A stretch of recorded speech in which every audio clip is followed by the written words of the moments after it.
Welcome back, everyone, for another episode of the Finance Things in Life. My name is Anthony Pitti from the Pitti Group Wealth Management, and today I've got a special guest, Randy Spurling from On the Spot Cleaners, the Spurling Group.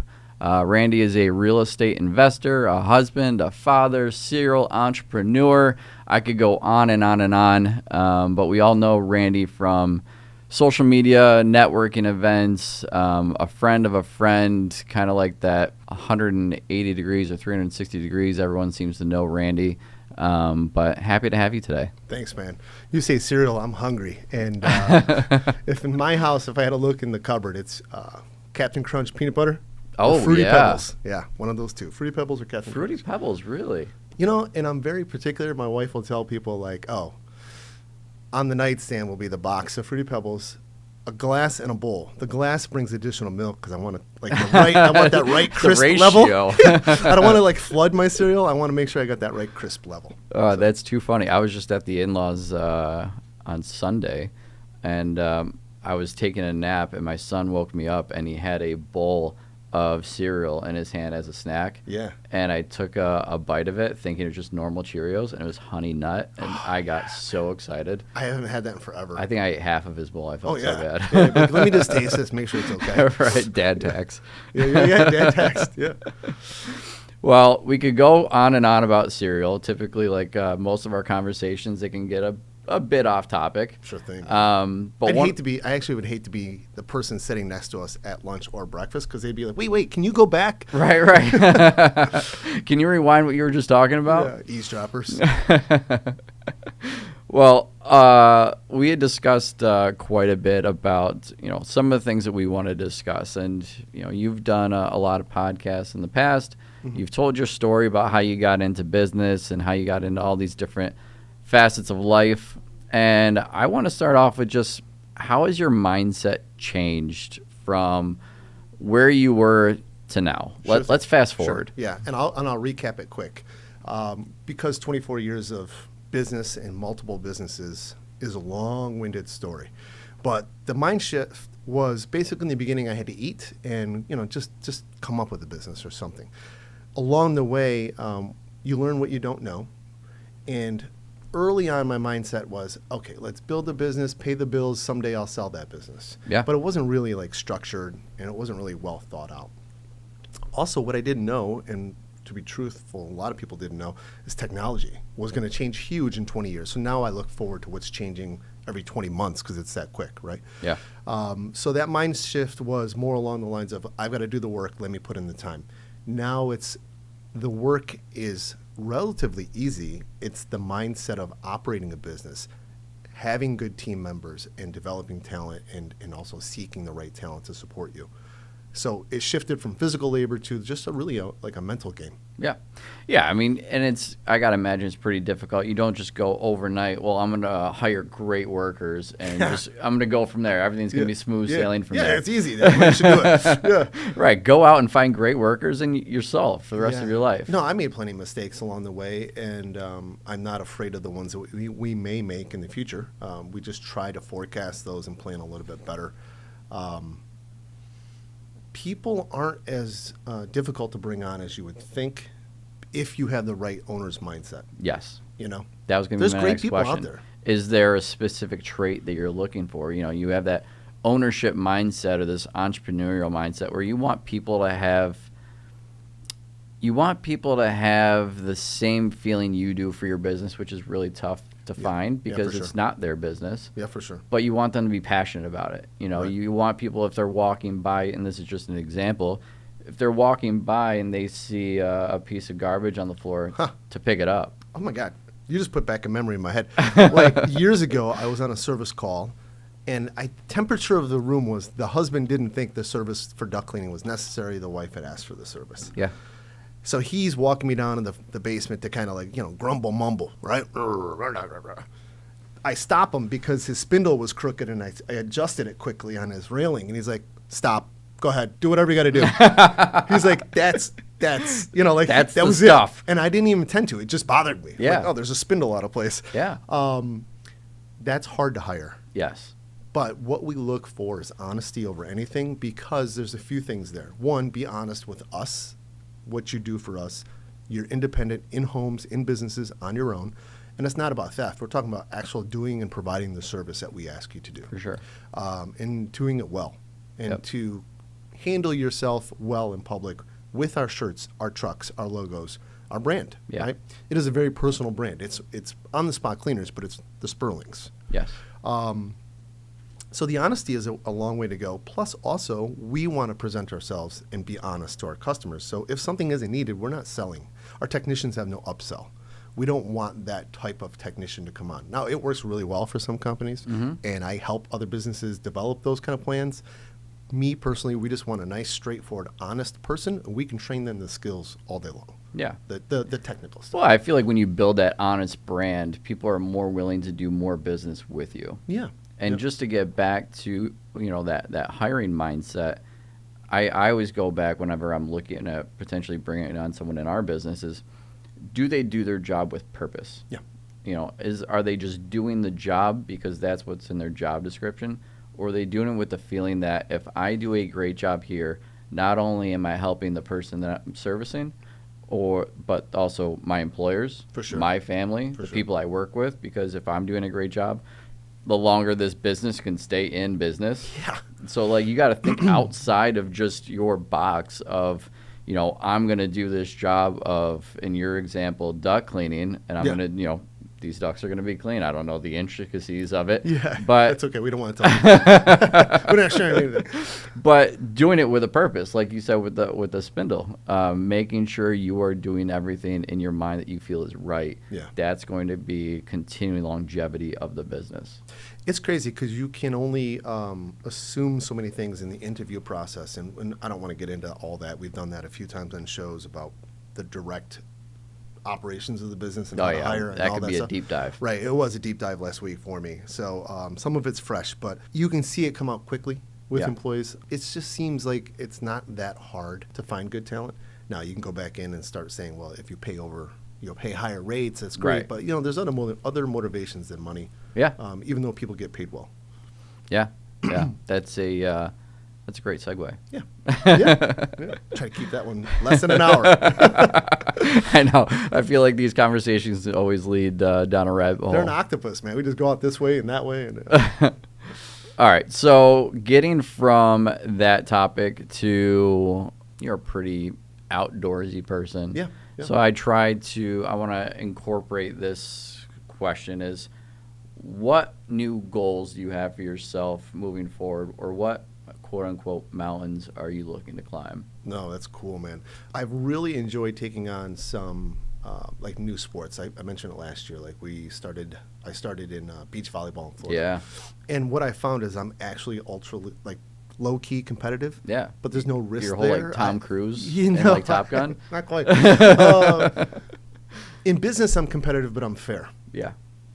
Here, I can just be competitive, and it's okay if I don't win. It's not someone's paycheck. It's not like a loss in investment. It's like, all right, that was just a game. Yeah. So it's so much more fun. So for me, the new mountain to climb, just anything to do with new experiences, new visual experiences. So we've been traveling out to Arizona every year in March, and I've been this last time, the first day I was there, I skied in a t-shirt one day, hiked the next 3 days, went horseback riding the fifth day. I'm just give me as many visual experiences that I can get that are not business related, please. Right? So having been in business and growing businesses, it is all about just how to use my time for me. Yep. And still be supportive to all the things that I'm responsible for. But man, I think the coolest thing we have coming, Brittany's going to disagree. In September, we're going to Italy for 2 weeks. She's dedicated on making this trip perfect. That's pretty cool. And she's learning Italian. She's Get out of here. College level. She's really going after it. I'm excited for next September after. We have a 4-day trip in South Dakota, and we are going to watch the cowboys take the natural herd of bison through the valley, bring them down in, and sort of sort them between who gets sent out for food and who gets sent back out to pasture.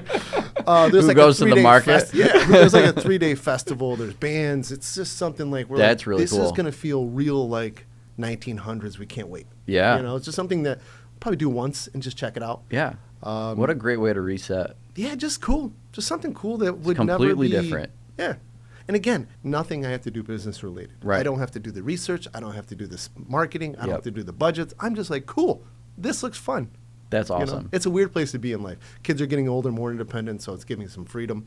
For those of you who have young kids, I believe you. It's tough, but you have some time coming soon. I promise. Yeah. Are they jealous about the trips you're going on? Man, here goes another tentacle. They're not jealous on the trips we take. They're not really jealous kids at all. But we're cautious. Having my first daughter at 21, and she's now 27, and I still have kids along the line who are getting different experiences than she could, than her sister could. That, you know, it just comes down the line. And you have to be aware of that. But I can't say, like, oh, we're not taking the boys because I couldn't take the girls years ago. Right. And, of course, you just try to be fair across the board and offer things to all kids. But in down deep, you feel bad as a parent. Like, you feel bad about what you couldn't do and what you can do. And I don't think they see it as much as I do. But, Yeah. it's like anything in business. It's just communication. Yeah. You know. Yeah, I would imagine like stepping away from it too, you get a better visualization of it. So they may not see it because they're directly in it. Yeah. But when you take a few steps back, it's like, well, I was able to do this for one kid, but not for the other kid. But they may not. Yeah, they may not. Yeah. Yeah. Maybe in some scenarios if they're really close I together. think when they're closer in age, it's a little Yeah. bit more like who got more Christmas gifts. Right. Like they got 7 boxes and I got 5. And, but, you know. That's a dangerous I think it's slope just good as well. parenting to pay attention. You're paying attention to your kids' feelings and what they could be thinking. Yeah, for sure. One of the things that I saw that you were doing lately that I really want to touch on was this Project Real Solutions. Yeah. I saw it pop up on your feed the other day.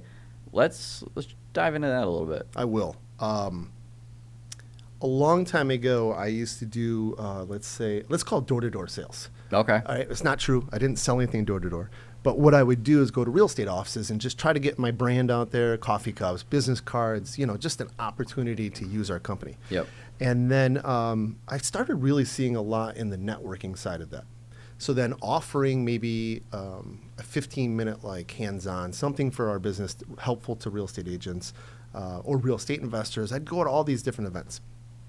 That started taking off. Then I got asked to teach. They're like, hey, you do have a lot of information. Would you ever teach? And so I built a program that I teach at the GRAR for real estate agents, and it's a paid program. I think they get it for free through their association. And that's exciting, and that built the business.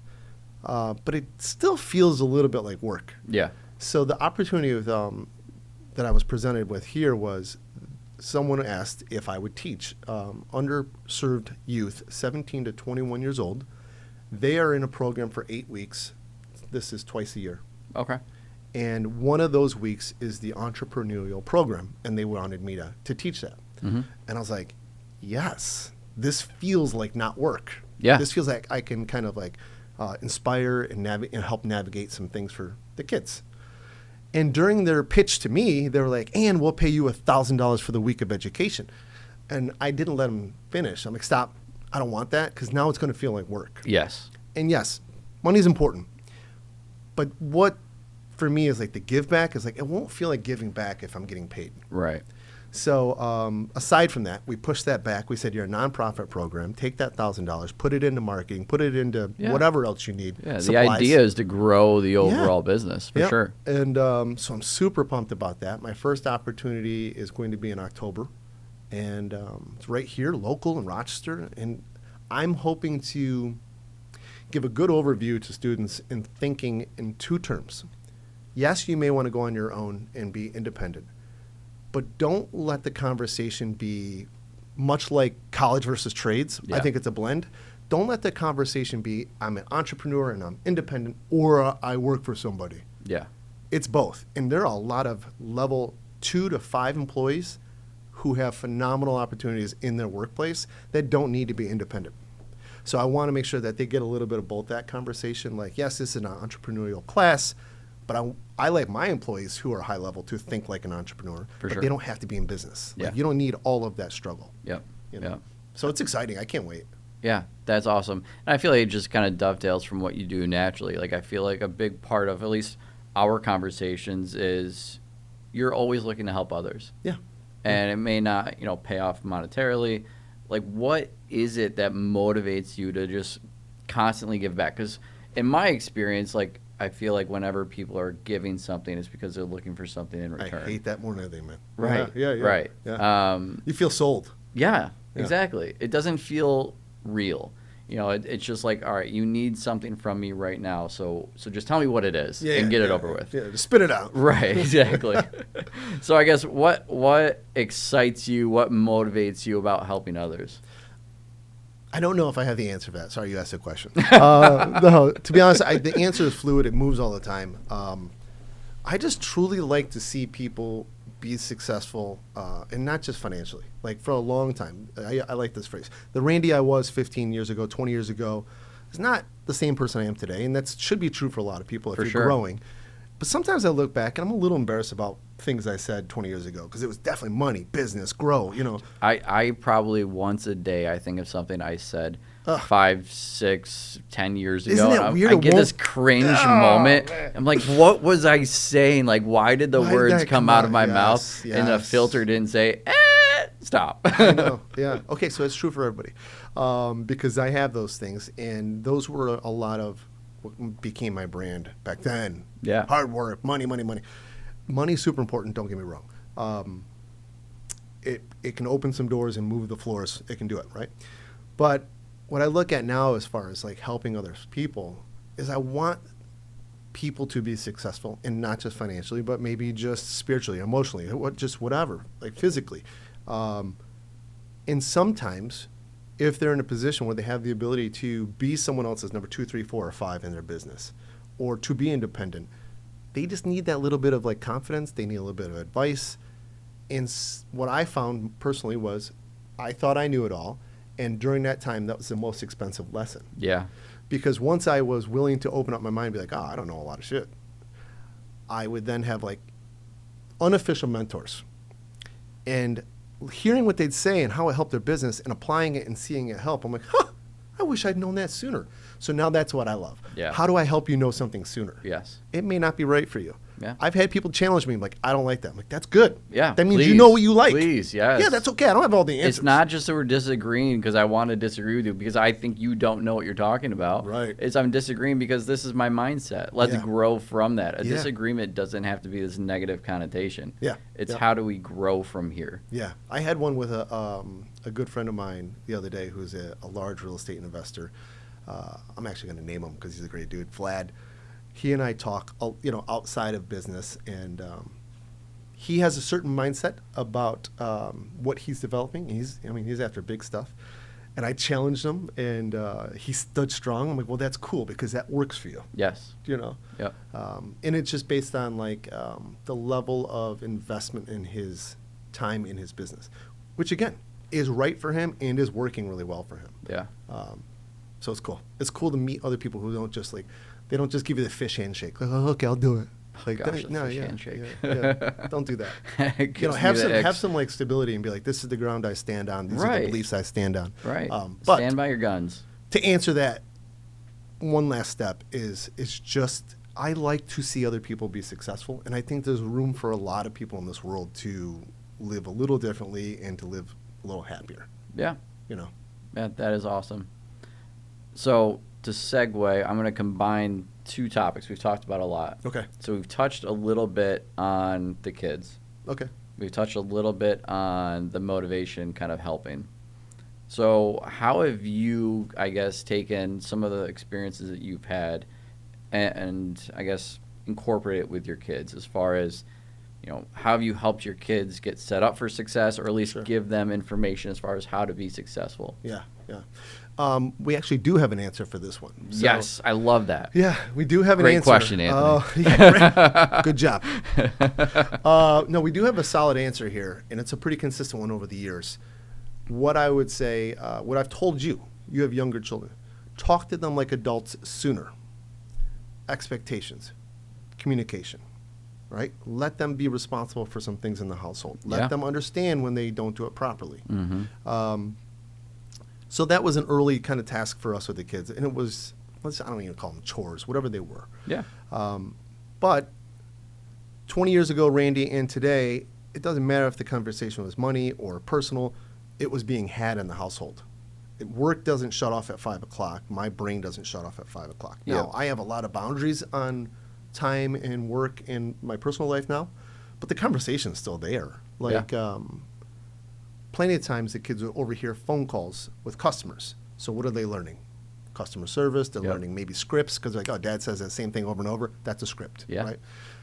On the flip side, then the kids would ride with me maybe on a way to a mountain biking or a ski trip. And in the car on speaker, I'm having this type of conversation with a business owner who's struggling, and I'm walking them through how to help some of those things. Yeah. Sometimes they were struggling mentally, and I'd walk them through those kind of things. And the most powerful thing I can say from that is the kids are like, got it. It's okay to ask for help. Yes. Got it. It's okay to talk to somebody. All the things. They understand, they don't understand. Just all the things that they heard allowed them to kind of develop what their own thought process is. And when they would ask questions, man, I'd listen. Yeah. Just listen, and then take time to answer. It's so difficult. You don't want to give your kids all the answers. You want to give them the direction and let them find the answer that works for them. Give them the tools to find it. Yeah. Now, the work ethic, I just didn't feel like, again, it wasn't that hard. We didn't have to force them to help us at the RV park or do things. I would say, hey, on Saturday, you are going to learn how to put in a water heater, cut PEX piping, and do repairs. Yeah. Okay. And that's what they had to do, and they did it. Well, I'm sure also seeing you work daily would give them the idea of like, this is how you, not just how you become successful, but this is how you work. This is how I'm going to raise you to have a work ethic. Yeah. I think it's like leadership, right? Yeah. People will do what the leader is providing as an example. Yes. Yeah. It's easy to stand up and put a whiteboard on the wall and be like, do great. How about be great. Right. Exactly. You know? People are gonna see you working and inherently want to work as well. Sure thing. I was just talking to someone, gosh, I think it was on Friday. Like you had mentioned, I've got little kids, so I'm teetering on this idea of, what am I saying or doing around my kids that's going to, transform them in the future, where one, I don't want to have a negative impact on them. I don't want them to look back and say, oh, wow, like... Oh, work was stressful. Work was horrible. Don't do that. Exactly. Don't do that. Yeah. So I'm like teetering on this aspect of like, I want to show them a work ethic, but I also want to show them that, family is very important. For sure. And I was talking to someone, I'm like, I feel bad because I may come home, spend a couple hours with the kids, we'll have dinner, and then I go right back to work. Okay. And it's so tough to get out of this mindset where I feel like I'm not there for them, even though I am. But in my mind, I'm not. I'm going back to work after I just got home from work, going to my office, shut the door, on my laptop, straight to work. At the same time, the person I was speaking with was like, well, you're also showing them a work ethic. You're showing them this is what it takes to get what you have. Yep. And I was like, that's actually a great way of looking at it. Yeah. I don't know if it's the end-all, be-all, but it's a great way of looking at it. But it's good for now. Right. So I raised my hand because I wanted to remember. I don't know how that helped me remember. This. Oh, it's right here. There it is. So in one of the classes that I teach is time blocking. Yeah. Just a section. And what I said is it's very important to start, especially when you just start getting all of that together, a little bit of work, a little bit of family, a little bit of independent side hustle, but you time block because you don't want it to mesh so awful. Yeah. You don't want to really be in front of your kids and zoned out. You want to be with your kids. Present. And I know it sounds awful, man, but I would time block like an hour with the kids. Yeah. But that hour was with the kids, and that's it. I mean, I don't want to say that's all they needed, but that's what I had at the time. Yeah. And it worked out really well. And then separate and go back to work, and again, show them the work ethic. Moving forward and down the line, like the more they've listened to, and then the more you listen to them, especially as they get to be like teenagers and older. Like my kids now are 17, 19, 22, and 27.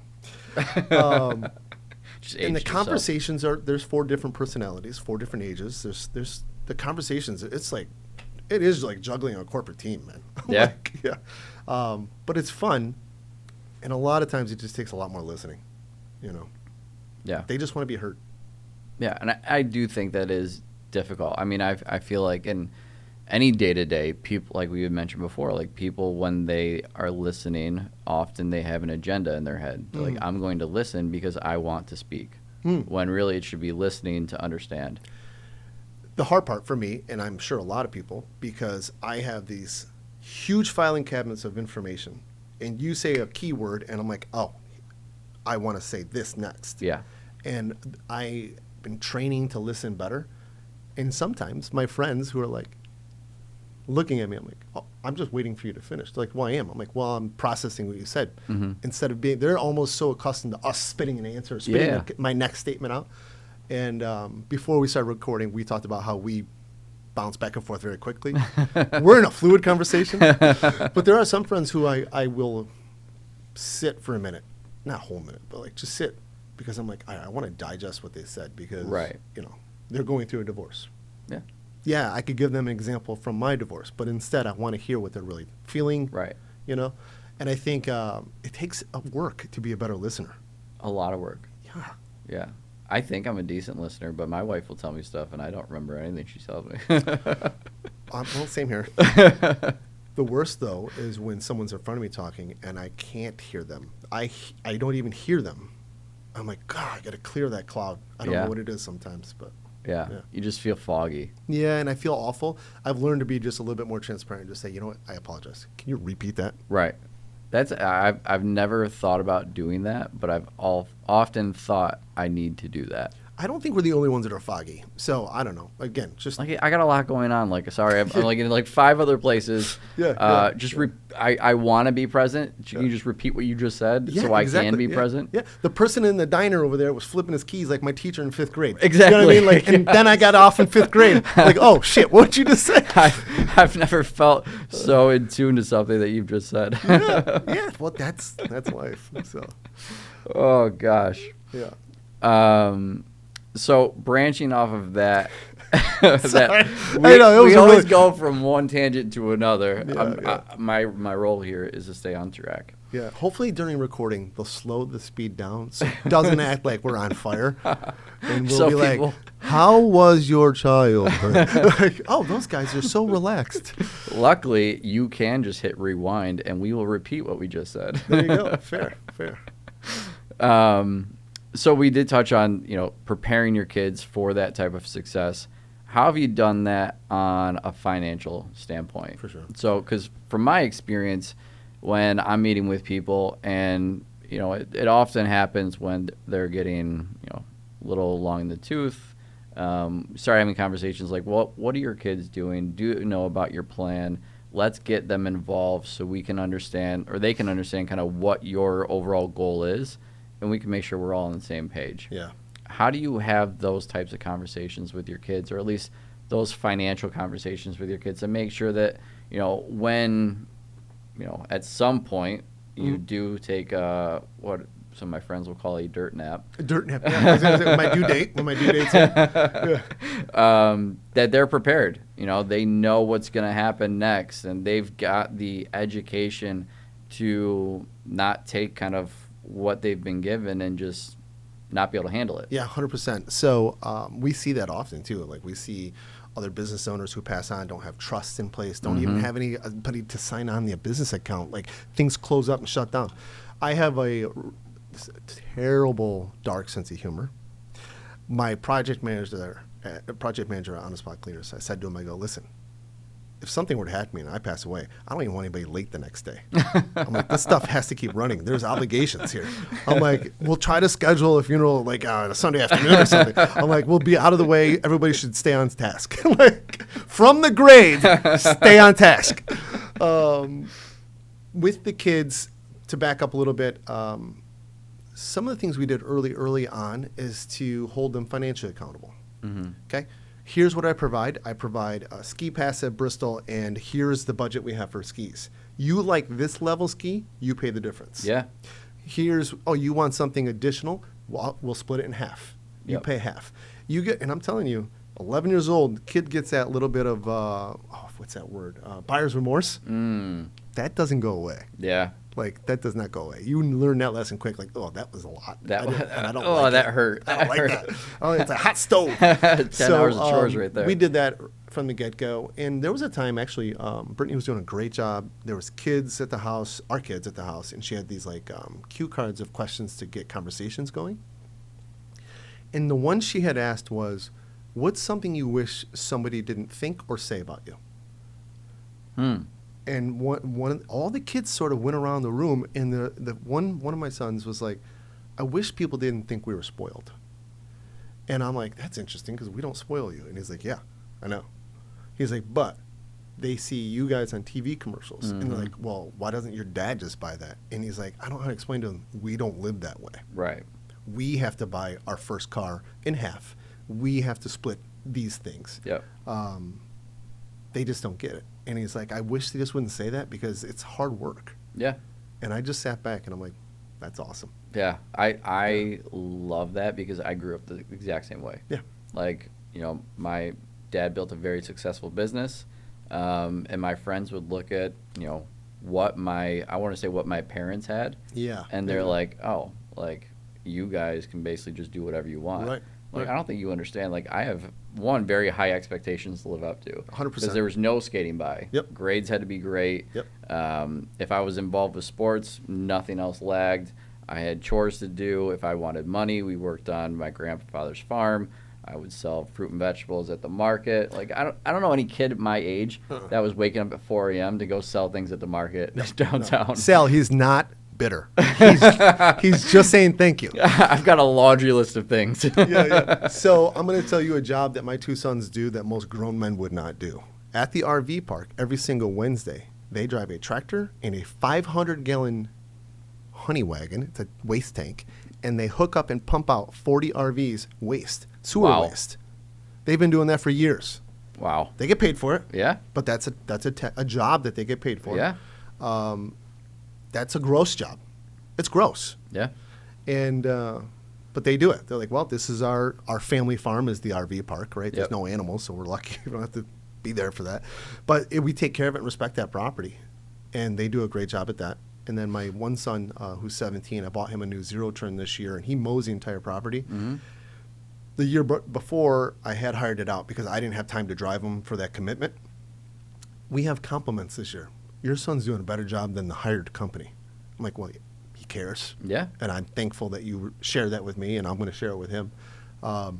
So the conversation started young with, you've got to help, you've got to pay for, you're responsible for. And also we use the word no a lot in our house. Yeah. Can I have this? Or I was like, no. No. And then, of course, you can get in all that deep dive on like how, why, when. But we said no, and we still do. Yep. So, I think that builds some character in your children. Yeah. I mean, and you had mentioned, and I was about to write it down, but it's like, I think I can remember it. The fact that he did a better job than the hired landscaper. Well, he probably did it with purpose. Yeah. He did it because he felt like, this is not only is this my family's business. Yeah. But like this is something that I've been tasked to do, and I'm going to do it with purpose. And I'm going to do it well. Yeah. It makes us proud, man. Yeah, for sure. And likewise, if you're an employee listening and you do your job well, like they should know we're proud of them. For sure. Because I communicate that a lot with our team. Yes, that is Every key. 5-star review they receive, it's copied and pasted, texted to them with the team. Oh, that's awesome. The team leads, because it's important to us. We do like random stuff. If it's someone's birthday, we'll text them like, hey, run through Duncan, put it on the card today. Happy birthday. Yeah. We have good people, man. Yeah. To answer the longer version of that, or the latter version of that statement of how do we plan and prepare, my businesses are planned and prepared to operate without me and my family. We have all the legal trusts in place and things like that. And there are rules of financial dedication, like no child can get the money till a certain age. I think I put it out to like 30. Mm-hmm. Because I think the lottery win for kids is unfortunate. And I think that can really change what you've tried to instill in your children. Yeah, for sure. So we did that. There's certain applications they can make. So let's say if I was to pass away before they're 30 and they have a business plan, it needs to be reviewed by you, two Anthonys, right? So you and Valerio, and then also our attorney, Wickham. Then there's other applications they can make, like if they're going to go to school, it can be helped. The money can be assisted for that. It's like not hands off, but it's not just party. Yeah. Yeah. I mean some of the decisions that I made in my 20s, I don't even want to say in my head, let alone if I were to get a large chunk of money. And we've seen people like that. Yeah. You don't know what they're going to do until you have it. Yeah. And I think it is a thing that it doesn't keep me up at night, but the thought does kind of circulate sometimes. I'm like, we assume that this business is going to last my due date and my dirt nap. And, hopefully I'm here for a much longer time. But, like, I've had that conversation with my oldest, Lindsay, a couple weeks ago. We were at lunch, and I said to her, I go, not her, but I said, we need to start planning for the revenue that we make, and the other investments that we've made are going to outlast. It's going to be generational, and it's never one that I wanted to think in terms like, oh, I'm going to hand my kids out money, because we don't believe in generational wealth that way. We think generational wealth is knowledge. Yes. But what are you going to do? The money is going to eventually be there. For sure. Because Brittany and I have done a great job of raising our family well within our means, reinvesting in other businesses, reinvesting with you. Like, it's going to be there. We want to make sure that they are good at understanding what that should do for their lives. Yeah. It's a tool. Yeah. It's not just some resource that you have that you could just kind of use at your will, but have it as a tool so it can grow for you, so it can do things for you. Yep. It's crazy, though, because when you talk about mindset early on in our conversation, I was just hoping I could pay the bills from week to week 24 years ago. Yeah. And with some luck and some effort, it worked out differently. Yeah. It's a beautiful thing. It's crazy because there's plenty of times, like we said earlier, like when you introduce, I just like to remind people I'm regular Randy. But I do have a lot of respect for the success that has come together. And I have believed that having the respect for the success allows it to be successful. Because I've seen people who just earn $1, spend $1. That's hard to ever grow or scale a business or even to stay in business. Yeah. But I also think that that's just an emotional mindset thing. I don't think that has anything to do with, I don't think that can be corrected with a business course, Right. And that does lead me to my next point. And I was about to do one of that. I was going to do one of these. It's to almost make like sure we I was prepared. grabbing it. There it is right there. But to segue into it, I feel like social media also has a huge effect on that.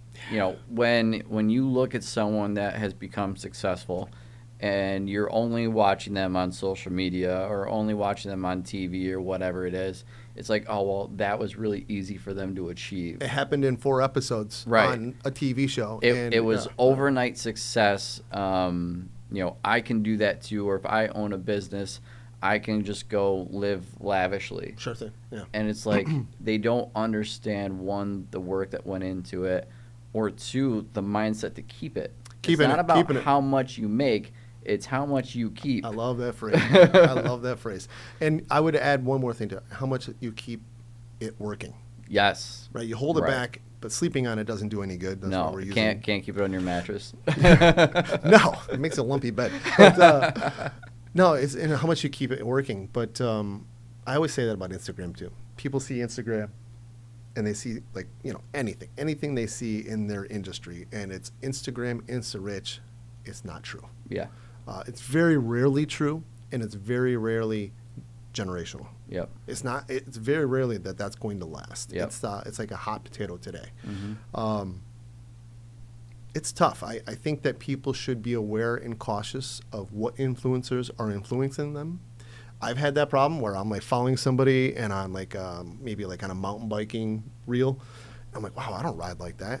Well, guess what? They're putting in a lot more time than the 30-second video that I'm watching. For sure. And they're really great at it, and I want to be pretty good at it. Yep. Yeah. Yeah, it's like that lifestyle creep. Yeah. You make a little bit more money, you spend a little bit more money, make a little more, spend a little more, and now you're, 5-10 years down the road, you're in no better place than you were 10 years ago. Yeah, that was said to me last week. They're like, when someone makes $500,000 a year and spends $501,000, they're more broke than I was when I was making minimum wage. Exactly. Yeah. It's so wild to think about. Like, how do you how do you get to that point and then you have nothing left over? I see it a lot. I sit with a lot of businesses. It doesn't matter if it's a one-man business or one-person business or a large business. I'll be clear. The people I normally am friends with or sit with are on the right path. Not that there's a right or wrong, but on the path that I'm on, or a similar path or path ahead of me. And I like that, right? So peer-to-peer, peer-to-up, peer-to-down. So I always say, like, peer-to-peer is great conversation. Peer-up, I want to see what I can learn. Peer-down, I want to bring them up, right? So that's my 3 levels of peering. Yeah. But there are other people I do sit with now and then, and I have posted with or something or not with. And the shocker I walk away with is, I don't know how they're here today. I don't know how they're going to be here tomorrow. Yeah. I can't help them. I don't want to help them. They don't want to help themselves. Right. They just don't know it. What's the difference? Like, what's that key thing that it's just like that's a lagger in that scenario? I think the most consistent thing I see with predictable to fail businesses is ownership. Their mindset and how it revolves around work ethic and money. And it's not so much their product, it's not their branding, it's not their marketing. All those things can be tweaked. You can move the needle pretty easy and improve your social media or something or other, or even improve your response to a customer. Like when I talk about scripting and how those things help, scripts help because anybody can sit in that job and respond. But not anybody can get the owner's mindset shifted. Work ethic, being willing to pick up a truck or a phone or a tool, and or just the way they manage that money and how it means to them emotionally. It's more about like not the money on the spreadsheet, but like the money, how it means to them. It's awful sometimes. I'm like, oh, I see a like a car accident. I see a car accident coming. Yeah. It's almost like people are just using money to get a thing instead of using it to get freedom. Like I feel like people don't understand the value that freedom can give you as far as like not having to clock in at 7 o'clock and clock out at 5 or 6 or whatever it is, but to have that freedom to be able to do not essentially like not work but use your time in a different way. Well, it's when you were saying that, I'm trying to think about what that is. It's something they're trying to fulfill emotionally when they're trying to earn enough money to buy enough things. We know there's an emotional loss there. Right. If I had more energy, I think probably something I would love to do, which I'm never going to do because I don't want to spend this much time on anything anymore. But to somehow mix, sort of like my daughter Lindsay's got this master's degree in sociology, social work, and it's great to hear her speak on the emotional intelligence and help with people. Yeah. But man, a tip of that and a tip of business coaching, because those two things go together. So one thing I do try to talk to anybody about or mention is always just that mental health awareness.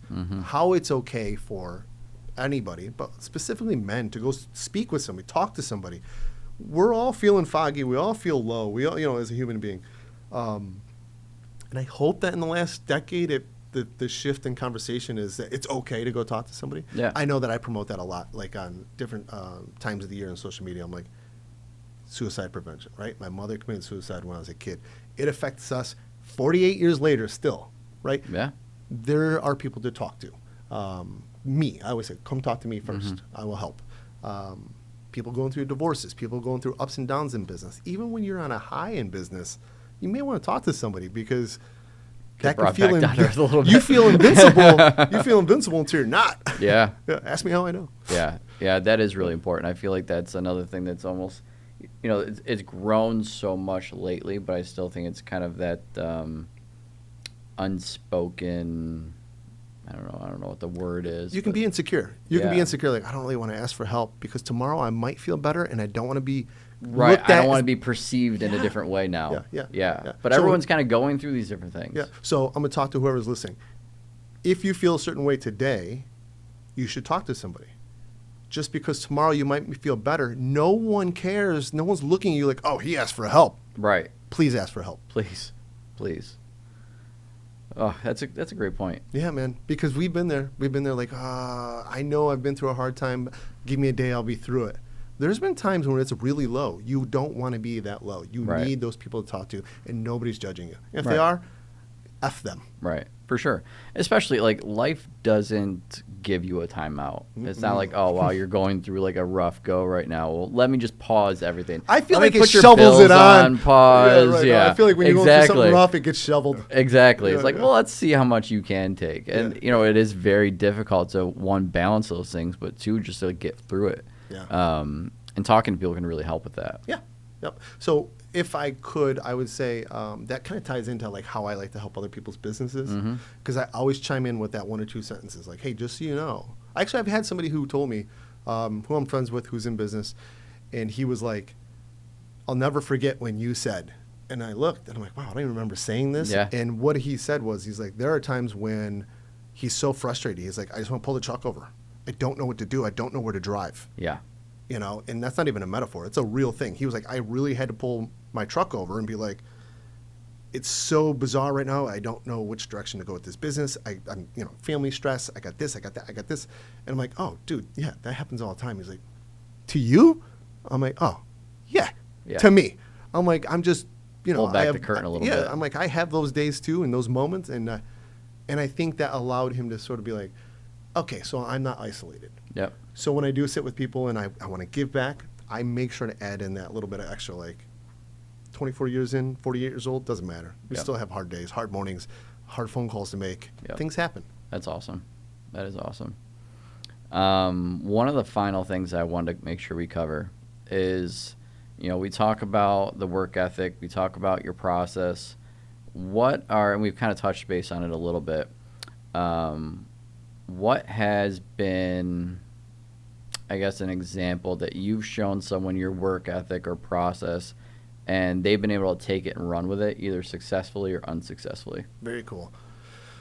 Very cool. I think that can be split off into many things, so we won't go into the octopus, right? But like if I'm teaching a class, sometimes what will happen is the class ends in 3 hours and we go to the restaurant next door and continue for 45 minutes with a handful of people.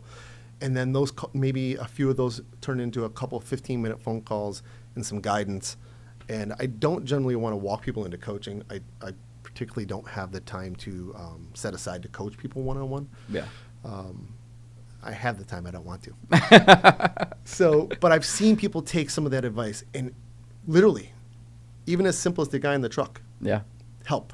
Yep. I'm like, wow, that's great. And that's, to me, is better than, opening the mail and getting a nice check. It's like, that's cool. Mm-hmm. That's a reoccurring revenue that you can't compare. Yeah. When someone you've talked to, you've helped them elevate their business, help them with their mindset, help them a little bit emotionally. It's really cool to see that.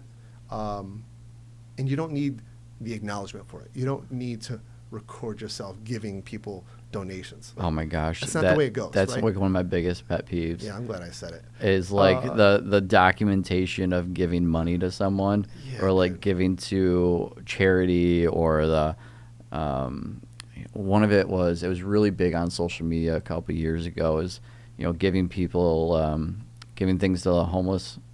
Which nothing wrong with it, but I love you don't have to record it. Right. You don't need the glamour of it to show that you're giving back. To be fair, we give back a lot and we'll post about it, but there's a step there where it feels just a little ick. Yeah. Where it's like, oh, now I'm going to record handing these. No, I'm not. Right. So what we do when we do record is to inspire other business owners to give back. Yeah. Right. Because So you lead by example. Right. You lead by it's example. It's not like, oh, look what I'm doing. It's we're helping. How many times have we said, are you doing it for the social media or are you doing it for the cause? Yes. Right. 1,000%. Right. So if we're posting about something, it's to inspire other business owners and maybe bring attention to suicide prevention, or bring attention to, do you know that this organization in Victor and Canada gives back to school kids? Yep. The Spot is a great program. Not Yep. mine. Similar name. I never argued. I like it. But, the one extra step where we've seen, it's national. It's not even local. It's just national, where people are like, just like recording themselves. I'm like, it's a little, that's an ick. Yeah. But same goes when you're helping other business owners. It's cool if we may have a quick coffee post or a post about our coffee and what we talked about and how what we talked about might be similar to someone else. Mm-hmm. Okay, because I want to open that conversation. For sure. Yeah. But I'm not going to go back and record every time. But hey, he told me that word. High five. Yeah. You know what I mean? Yeah. So there's a like fine line there. And again, it's right for me, maybe right for them. Yeah. It's just not. For me, what's right is not the same. I totally got off track, so I'm going to ask you. What was it you said? We'll do a reverse. Yeah, rewind. So I guess what have you been able to show someone about your work ethic and then your process that's brought success or unsuccess for someone? All right, so I'll give you 3 examples. Non-success. One I already gave you. It's just that Yep. conversation with somebody that helps them Yep. understand that not all days are good days. Number 2, I speak a lot locally, but I speak a lot in our industry. So for duct cleaning, go to a conference twice a year, 2, 3, 4, 500 other industry people, and I love the breakout sessions. I contribute to our magazine that's in that industry, is like written articles for success. I applied to be an instructor for that program for the air quality and duct cleaning. But I love the breakout sessions because then I get to meet with people in my industry, but not in my neighborhood. Yeah. Yep. Right? Because I like everybody, but I don't need the company. I'm friendly, but I'm not that friendly. Right. Right. Yeah, exactly. I want to pay my bills first. But I get to meet people like there's a couple of guys in Arizona and other states that I talk to, and they have an open channel to me. They can message me directly and say, hey, what would you do in this situation? Or who's recording your videos? Or can I get video content ideas? Yeah, I'm going to share those with you. Yep. And I will give them scripts, and I will give them the KPIs that we use to track our trucks, how many leads we get, how often we do our follow-ups. And I don't mind. I want to see them successful. Now, what will stop that conversation quick is someone who gives me the immediate feeling that they're not going to put in the work. Yes. I was Why just would about I to say give that. you any of my time for free, because I want to give back, if you're not going to You still have to respect do it? Yeah. You're not going to do the work. Right. So the third thing is what separates us when I see, or the work ethic thing. I've seen other business owners who, let's just be honest, at my income level, almost all of those business owners have the key ingredient. We'll go back in and pick up a shovel. We don't want to, but we will. Yeah. So that is the difference. The people who are the peers that we're trying to bring up, sometimes I'm a little frustrated because I'm like, you think you're too good in your own business to be in your business. Right. So here are the positive things. I think it was 2 weeks ago, I received an emergency service call in our office, and I happened to catch it, and I was like, oh, I'll go do it. I'm in town. All the techs are already working 9 hours that day. I'm at the warehouse. Let me just get in the truck. Small, $250 job. I do that. It leads to 2 more calls that day. I work a total of 6 hours for $1,200 in revenue. Sounds good. But what really is cool is that 3 people that called my business got a response in 15 minutes. They're like, wow, thank you. One of them was a school that wasn't going to be able to open the next morning because of a small biohazard situation. A toilet backed up. Yeah. But when you're talking little tykes in daycare, they can't just mop it. They got to treat it. Yeah. I was there 15 minutes, within 15 minutes, for 15 minutes, and they're like, we can open tomorrow? We don't have to send letters to every parent that we can't be here? Because we all know the difficulty of daycare. Yeah. Right? So, again, aside of the money that we billed for those 6 hours, the responsiveness, and I felt like, wow, this is valuable in my own business. I'm not too good for my business to go to work. Also, I noticed something was wrong in our service truck, and I'm like, oh, this adjustment needs to be made. Very quickly, the other trucks that are on the road, I'm like, hey, listen, water pressure should stay at this rate. Sometimes vibrations do this. I wouldn't have known if I didn't go in the truck. Yeah. Now, do I go monthly and check my warehouse? No. Somebody does, and they're doing it well, but this is just a occurrence that I saw being in my own service truck. So the benefit of being an owner who doesn't mind picking up the shovel, you can see a lot more than you can just looking at reports at 5:30 in the morning. Yeah. Yeah. I'm glad you picked that up because I feel like that's parallel in a lot of different industries. I mean, in ourselves, I literally was just on LinkedIn this morning, and we were talking about LinkedIn earlier. Yeah. Where someone was writing a post about one of the biggest reasons why a client will leave a financial advisor. Ooh. And it's because they can't get a hold of them. Yeah. They never hear from them. Yeah. And it's like, why be in the business of helping others as far as what's probably most important to them in their current situation is their financial plan or their retirement plan, making sure they're on the right track, and you're not even reaching out to them, or you're not even speaking with them. No. It's like, what part of that makes you feel good? Yeah, yeah. And how do you think that that's going to sustain a forever business. Right. How am I going to refer someone to you and I don't hear from you? Yeah. Okay, let's talk about that real quick if we have a minute. For years, because I network so much and because I would be out there like commenting on who came to breakfast and what each company does, somehow I then became like a referral source. And I would tell people, I don't have anybody to refer you outside of like 5 of us. And they're like, oh, well, how come? I'm like, because at some point, I've recognized that people I refer don't run the business that I do. Mm-hmm. So you're going to call me in 3 weeks and be like, hey, so-and-so never called me back. I'm like, that's not my responsibility. Yeah. So I'm not accepting that responsibility by sending you this referral. Yeah.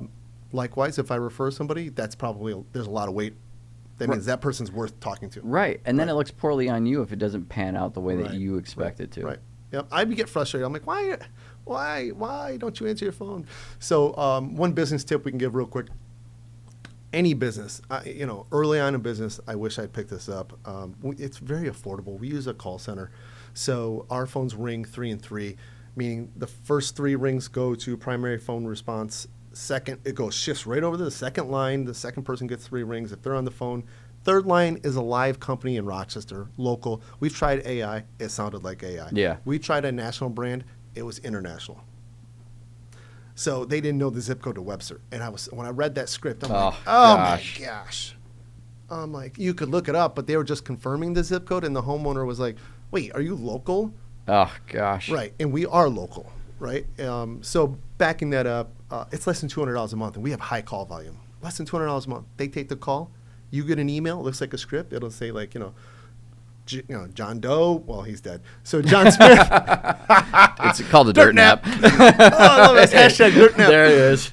So it'll be like John Smith, 123, John Street. He lives there. He bought the house, built the house. It'll tell like his email, what his service request is. And then that is very easy to integrate with your CRM and quickly be like, oh, we've been there before. Yeah. I bet, we can get that conversation started more efficiently. He's reached somebody. Now that's on 24/7. Not just after 5 and weekends. We run that 24/7. That's awesome. $200. That's not bad at all. No. It's a steal. No, every lead is like, $80 through Google. And then every lost lead is hundreds of dollars in customer confidence. Yep. Not just that service call. That's awesome. Yeah. Yeah. Any last comment, remark, anything you want to leave the listeners with? Oh, man, I feel like we did it. I feel like we crushed that. Yeah. I was pretty excited about it. We wrapped it up nice. Yeah. Here's a bow. There you go. No, man, I think it's just like anything else. First stage of business for me was I had to work, I had to pay bills. Second stage was, I'm growing and I don't know. I don't know how to do this well. Yeah. Then through some unofficial mentors, I was able to reevaluate my second stage of business and implement some good business planning and office staff and scripts, and that really transpired into like a third and fourth stage in business where I could then step away from the business or step back in and do the jobs I like. I'm the extreme example, and I do tell people when I sit with them, it's very rare that you're going to meet a business owner that can put in 8 hours successfully in a week of business, have businesses on multiple levels that are very profitable. Yeah. I understand it. I don't know that I could replicate that, but I'm here. Yeah. So I like to give the tools that got me at least partway here. Yeah. Because those are very achievable. So the third or fourth stage of business might be like an owner who works 30 hours a week, which is a ton of time to oversee your business. I wouldn't do more than that in a way because you don't want to micromanage. You're going to find yourself bored. You're going to find yourself taking tasks away from your team that they should be doing. The only time you should be back in your business heavy is in the scaling phase or a shifting phase, like you're shifting to grow. Yeah. Yeah. But it's a great spot, man. That's awesome. Yeah. What a great point to end it on. Yeah. Well, thank you very much, Randy. Yeah, appreciate you coming on. Thanks for everyone that was listening. If you have any questions for Randy or any comments, obviously leave them in the comment section. You can send him a message. He is all over social media. If you have any advice or topics for another episode of the Finance Things in Life, please let us know, and we will catch you next time. I think next time we ought to start with a bowl of cereal. Oh, yeah. or end on a bowl of cereal. That's a good point. Yeah, That is a and good just to point. be clear, that glass comes from the freezer because I want that milk cold. Oh, wow. That's a next level tip. That's right. We could really do a deep dive on that. You got it. All right. Well, thanks. Appreciate it.